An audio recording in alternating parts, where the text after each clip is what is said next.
ಈಗ ಕ್ಯಾಪ್ಸಿಕಮ್ಮು ಮತ್ತು ಕ್ಯಾರೆಟು ಹಾಗೆ ಒಂದು ಸ್ವಲ್ಪ ಸ್ವೀಟ್ ಕಾರ್ನ್ ತೊಗೊಂಡಿದ್ದೀನಿ. ಇವೆಲ್ಲವನ್ನು ಹಾಕಿ ಕ್ಯಾಪ್ಸಿಕಮ್ಮು ಸ್ವೀಟ್ ಕಾರ್ನ್ ರೈಸ್ ಮಾಡಬೇಕು ಅಂದ್ಕೊಂಡಿದ್ದೀನಿ. ಸ್ನೇಹಿತರೆ, ಇದನ್ನ ಕಟ್ ಮಾಡೋದು ತೋರಿಸ್ತಾ ಇದ್ದೆ, ಬಟ್ ಕರೆಂಟ್ ಹೋಗಿದೆ. ಕಟ್ ಮಾಡಿ ಆದಮೇಲೆ ನಿಮಗೆ ತೋರಿಸ್ತೀನಿ. ಕರೆಂಟ್ ಬಂತು ನೋಡಿ. ಕ್ಯಾಪ್ಸಿಕಮ್ನ ನಾನು ಈ ರೀತಿ ಉದ್ದುದ್ದವಾಗಿ ಹೆಚ್ಕೊಂಡಿದ್ದೀನಿ. ಟೊಮೊಟೊನ ಸಹ ಉದ್ದನಾಗೆ ಕಟ್ ಮಾಡ್ಕೊಂಡಿದ್ದೀನಿ. ಒಂದು 5 ಹಸಿಮೆಣಸಿಕಾಯಿನ ಕಟ್ ಮಾಡ್ಕೊಂಡಿದ್ದೀನಿ. ಹಾಗೆ ಕ್ಯಾರೆಟು ಒಂದು ಅರ್ಧ ಹೋಳು ನಿಂಬೆಹಣ್ಣು. ಈಗ ನೋಡಿ, ಒಂದು ಬಾಣಲಿ ಕಡಾಯಿಗೆ 2-3 ಸ್ಪೂನ್ ಆಗೋವಷ್ಟು ಎಣ್ಣೆ ಹಾಕಿದ್ದೀನಿ. ಎಣ್ಣೆ ಸ್ವಲ್ಪ ಕಾಯಿಲಿ. ನೋಡಿ ಸ್ನೇಹಿತರೆ, ಮೊದಲನೇ ಬಾರಿಗೆ ಯಾರು ನೋಡ್ತಾ ಇದ್ದೀರಾ ದಯವಿಟ್ಟು ಸಬ್ಸ್ಕ್ರೈಬ್ ಆಗಿ. ಹಾಗೆ ಲಾಂಗ್ ವಿಡಿಯೋ ನೋಡುವಾಗ ಹೈಪ್ ಅಂತ ಬರುತ್ತೆ, ಹೈಪ್ ನೀವು ಪ್ರೆಸ್ ಮಾಡಿದೆ ಅಂತಂದರೆ ನನಗೆ ಪಾಯಿಂಟ್ ಸಿಗುತ್ತೆ. ಹಾಗೆ ನನ್ನ ಲೈವ್ ಕಾರ್ಯಕ್ರಮ ಇದ್ದಾಗ ಸಹ ನಿಮಗೆ ನೋಟಿಫಿಕೇಷನ್ ಬರುತ್ತೆ. ಆವಾಗ ಲೈವ್ ಬಂದು ನೀವು ಲೈಕ್ ಕೊಟ್ಟು ಸಪೋರ್ಟ್ ಮಾಡಿ. ಈಗ ನೋಡಿ, ಎಣ್ಣೆ ಜೊತೆಗೆ ಒಂದು 3 ಸ್ಪೂನ್ ಆಗೋವಷ್ಟು 3 ಸ್ಪೂನ್ ಅಲ್ಲ, 2 ಸ್ಪೂನ್ ಆಗೋವಷ್ಟು ತುಪ್ಪ ಸೇರಿಸ್ತೀನಿ. 3 ಸ್ಪೂನ್ ಎಣ್ಣೆ, 2 ಸ್ಪೂನು ತುಪ್ಪ. ಓಕೆನಾ? ಚೆನ್ನಾಗಿರುತ್ತೆ ಇದು. ಒಂಥರ ಬೆಳ್ಳುಳ್ಳಿ ಹಾಕ್ತೀವಲ್ಲ, ಆ ಘಮನೇ ಬೇರೆ ಬರುತ್ತೆ. ತುಪ್ಪ ಹಾಕಿ ನಾವು ತುಪ್ಪದಲ್ಲಿ ಬೆಳ್ಳುಳ್ಳಿ ಒಗ್ಗರಣೆ ಕೊಟ್ಟಾಗ ನೋಡಿ. ಈಗ ತುಪ್ಪ ಮತ್ತು ಎಣ್ಣೆ ನೀಟಾಗಿ ಸ್ವಲ್ಪ ಕಾಯಬೇಕದು. ಕಾಯ್ದು ಸಾಸಿವೆ ಎಲ್ಲ ಹಾಕಿದಾಗ ಚಟಪಟ ಅಂತ ಒಂದೇ ಸಲಕ್ಕೆ ಸೌಂಡ್ ಬರಬೇಕದು. ನೋಡಿ, ಈಗ ನಾನು ಸಾಸಿವೆ ಮತ್ತು ಜೀರಿಗೆನ ಹಾಕ್ತಾಯಿದ್ದೀನಿ. ನೆಕ್ಸ್ಟ್ ಏನಪ್ಪ ಅಂತಂದರೆ ಸ್ವಲ್ಪ ಉದ್ದಿನಬೇಳೆ ಹಾಕ್ತೀನಿ. ನಾವು ಉದ್ದಿನಬೇಳೆ ಕಡಲೆಬೇಳೆ ಹಾಕಿದಾಗ ಒಗ್ಗರಣೆಯಲ್ಲಿ ಸ್ವಲ್ಪ ಅದು ಕೆಂಪಾಗೋ ತನಕ ನಾವು ಬೇಯಿಸ್ಬೇಕಾಗುತ್ತೆ. ಇಲ್ಲಾಂದರೆ ಅದರದ್ದು ಘಮ ಗೊತ್ತೇ ಆಗೋಲ್ಲ ನಮಗೆ. ಸ್ವಲ್ಪ ಅದು ಕೆಂಪಾಗಲಿ. ಕೆಂಪು ಅಂದರೆ ತೀರ ಬ್ರೌನ್ ಕಲರಲ್ಲ, ಸ್ವಲ್ಪ ಕಲರ್ ಚೇಂಜ್ ಆಗಬೇಕದು. ಈ ಥರ ಹಾಕಿ ಆದಮೇಲೆ ನಾವು ಸ್ವಲ್ಪ ಕೈಯಾಡ್ಕೊತಾನೆ ಇರಬೇಕಾಗುತ್ತೆ. ಕೈಯಾಡೋದು ಬಿಟ್ವಿ ಅಂತಂದರೆ ನಾವು ಹೊತ್ಕೊಂಡ್ಬಿಡುತ್ತೆ, ಅದು ಕಪ್ಪಾಗಿಬಿಡುತ್ತೆ. ಅದಕ್ಕೋಸ್ಕರ ನೋಡಿ, ಈ ಥರ ನಾನು ಮಾಡ್ತಾಯಿದ್ದೀನಿ ನೋಡಿ. ಸ್ಪೂನಲ್ಲಿ ಅದನ್ನು ನೀವು ಕೆಳಗೆತ್ತಿ ಮೇಲೆತ್ತಿ ಒಂಚೂರು ಕೈಯಾಡ್ಕೊತ ಇದ್ವಿ ಅಂತಂದರೆ ಕೆಂಪಾಗುತ್ತೆ. ಅವಾಗೆ ಒಂಥರ ಘಮ ಹೆಚ್ಚಾಗುತ್ತೆ ಅದರದ್ದು. ನೀವು ಬೇಕಿದ್ರೆ ಒಂದು ಕರಿದು ನೋಡಿ, ಕರಿದು ನೀವು ಒಂದು ತಟ್ಟೆ ತೆಗೆದು ಹಾಗೆ ಒಂದು ಸ್ವಲ್ಪ ತಣ್ಣಗಾಗಕ್ಕೆ ಬಿಟ್ಟು ತಿಂದು ನೋಡಿ ಎಷ್ಟು ರುಚಿಯಾಗಿರುತ್ತೆ ಅದು ಅಂದ್ಕೊಂಡೇಳಿ. ಒಂದು ಸಲ ನೀವು ಟ್ರೈ ಮಾಡಿ ಅದನ್ನು.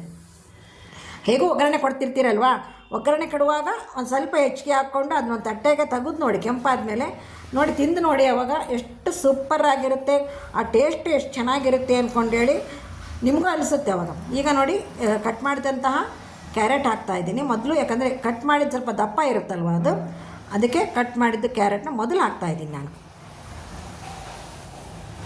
ಕ್ಯಾರೆಟ್ ಹಾಕಿದ ಮೇಲೆ 1-2 ಸೆಕೆಂಡ್ ಬಿಡಿ, ಕೈಯಾಡಿ ಅದನ್ನು.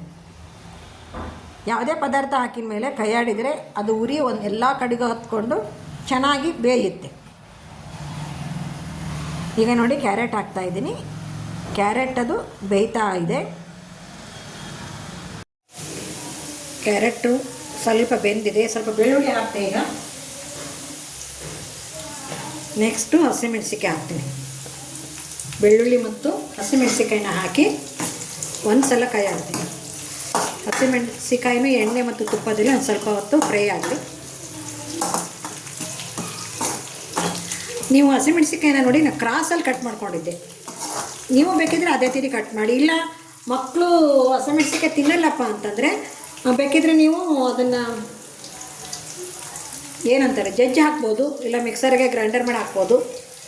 ಮಕ್ಕಳು ತಿನ್ನಲ್ಲಪ್ಪ ಅಂತಂದರೆ ನೀವು ಹಸಿಮೆಣಸಿಕಾಯಿ ಮತ್ತು ಬೆಳ್ಳುಳ್ಳಿನ ನೀಟಾಗಿ ಜಾರ್ನಲ್ಲಿ ರುಬ್ಬಿ ಹಾಕ್ಬೋದು. ಈಗ ನೋಡಿ, ನಾನು ಕ್ಯಾಪ್ಸಿಕಮ್ ಹಾಕ್ತಾಯಿದ್ದೇನೆ.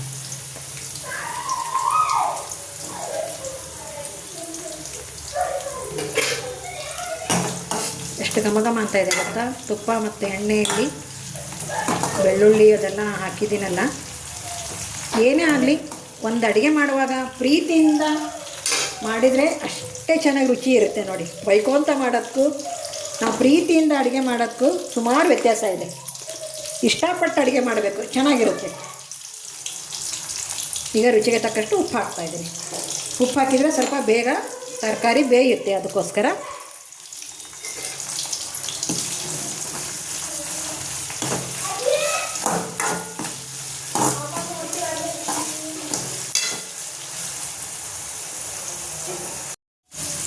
ನೋಡಿ, ಉಪ್ಪು ಹಾಕಿ ನಾನು ಎಲ್ಲ ತರಕಾರಿನ ಬೇಯಲಿಕ್ಕೆ ಇಟ್ಟಿದ್ದೀನಿ. ಅದು ಅರ್ಧ ಭಾಗ ಬೆಂದ ಮೇಲೆ ಟೊಮೊಟೊ ಹಣ್ಣು ಹಾಕೋಣ.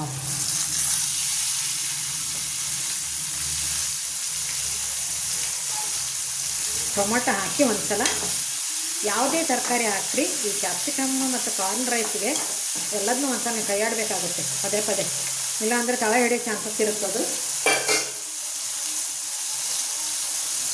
ಈಗ ಒಂದು ಚಿಕ್ಕ ಬೌಲ್ನಲ್ಲಿ ಕಾರ್ನ್ ಹಾಕ್ತಾರೆ. ಕಾರ್ನ ನೀವು ಹೆಚ್ಚಿಗೆ ಬೇಕಾದರೂ ಹಾಕ್ಬೋದು, ಕಡಿಮೆ ಬೇಕಾದ್ರೂ ಹಾಕ್ಬೋದು. ಸ್ವಲ್ಪ ಕಡಿಮೆ ಅನ್ನಿಸ್ತು, ಇನ್ನು ಸ್ವಲ್ಪ ಹಾಕ್ತೀನಿ.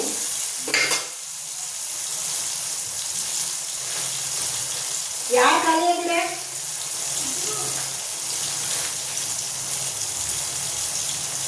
ಅಲ್ಲಿ ಇನ್ನು ಸ್ವಲ್ಪ ಹಾಕ್ತೀನಿ, ಯಾಕಂದರೆ ತೀರಾ ಅದೇ ಬಾಯಲ್ಲಿ ಬರಬಾರ್ದಲ್ವ, ಅದಕ್ಕೋಸ್ಕರ. ಈಗ ಇದನ್ನು ಸ್ವಲ್ಪ ಹೊತ್ತು ಬಾಯಿ ಮುಚ್ಚಿ ಚೆನ್ನಾಗಿ ಬೇಯಿಸ್ಕೊಂಡ್ಬಿಡ್ತೀನಿ. ಓಕೆ, ಈಗ ನೋಡಿ ಎಷ್ಟು ಸಾಫ್ಟಾಗಿ ಬೆಂದಿದೆ ಅಂದ್ಕೊಂಡೇಳಿ ನಾನು ಸ್ವಲ್ಪ ಮನೆಯಲ್ಲೇ ಮಾಡಿರ್ತಕ್ಕಂಥ ಸಾಂಬಾರು ಪೌಡ್ರ್ ಹಾಕಿದ್ದೀನಿ. ಯಾಕೆ ಒಂದು ಅರ್ಧ ಸ್ಪೂನ್ ಅಷ್ಟೇ ಹಾಕಿರೋದು ನಾನು. ಈಗ ನೋಡಿ ಗರಂ ಮಸಾಲ ಹಾಕ್ತಾಯಿದ್ದೀನಿ. ಹಾಗೆ ನಾನು ಜೀರಾ ಮತ್ತು ಧನಿಯಾ ಪೌಡ್ರನ್ನ ಎರಡನ್ನೂ ರೆಡಿ ಮಾಡಿ ಇಟ್ಕೊಂಡಿರ್ತೀನಿ. ಜೀರಾ, ಧನಿಯಾ, ಸೋಂಪು ಮೂರನ್ನ ಹಾಕಿ ಪೌಡ್ರನ್ನ ರೆಡಿ ಮಾಡ್ಕೊಂಡು ಇಟ್ಕೊಂಡಿದ್ದೀನಿ. ಅದನ್ನೊಂದು ಅರ್ಧ ಸ್ಪೂನ್ ಹಾಕ್ತಾಯಿದ್ದೀನಿ. ಆಲ್ರೆಡಿ ನಿಮಗೆ ಉಪ್ಪು ಹಾಕಿದ್ದೆ. ಈಗ ಇವನ್ನೆಲ್ಲ ನೋಡಿ ಎಷ್ಟು ಸಾಫ್ಟ್ ಅನಿಸುತ್ತೆ. ಇವನ್ನ ಮೂರನ್ನ ಹಾಕಿ ನಾನು ಚೆನ್ನಾಗಿ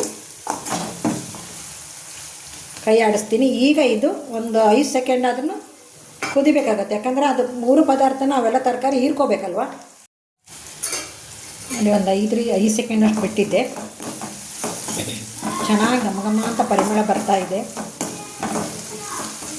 ತುಂಬ ಮಸಾಲೆ ಹಾಕ್ತಾಯಿಲ್ಲ ನಾನು. ಕೆಲವರು ಚಕ್ಕಿ, ಪಲಾವ್ ಎಲೆ ಎಲ್ಲವೂ ಉಪಯೋಗಿಸ್ತಾರೆ. ತೀರ ಅದೇ ಆಯ್ತು ಅಂತಂದರೆ ಗ್ಯಾಸ್ಟ್ರಿಕ್ ಆಗಿಬಿಡುತ್ತೆ. ಒಂದು ಅರ್ಧ ಹೋಳು ನಿಂಬೆಹಣ್ಣಿನ ರಸ.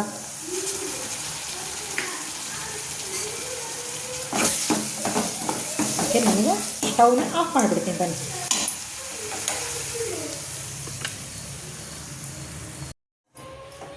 ಮಾತಾಡ್ತೀನಿ ಬೇಕಿದ್ರೆ.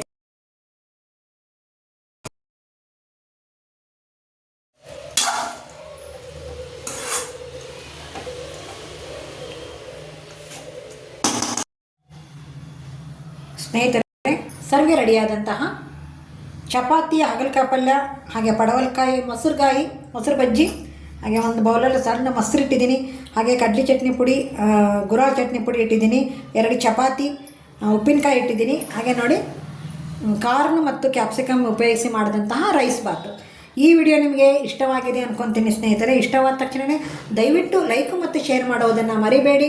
ನನ್ನ ವಿಡಿಯೋಗೂ ಮಾತ್ರ ಕಮೆಂಟ್ ಕೊಡಿ. ಹಾಗೆ ಲಾಂಗ್ ವಿಡಿಯೋ ನೋಡುವಾಗ ಹೈಪ್ ಅಂತ ಬರುತ್ತೆ. ಹೈಪನ್ನು ನೀವು ಪ್ರೆಸ್ ಮಾಡಿದರೆ ನನಗೆ ಪಾಯಿಂಟ್ ಸಿಗುತ್ತೆ. ಹಾಗೆ ನೋಡಿ, ನೀವು ಸಬ್ಸ್ಕ್ರೈಬ್ ಆಗದೇ ಇದ್ದರೆ, ಮೊದಲನೇ ಬಾರಿಗೆ ನೋಡ್ತಾ ಇದ್ದರೆ ಸಬ್ಸ್ಕ್ರೈಬ್ ಆಗಿ ಅಂತ ಹೇಳ್ತಾ ಈ ವಿಡಿಯೋನ ಮುಗಿಸ್ತಾ ಇದ್ದೀನಿ. ಎಲ್ಲರಿಗೂ ನಮಸ್ಕಾರ, ಎಲ್ಲರಿಗೂ ಧನ್ಯವಾದಗಳು.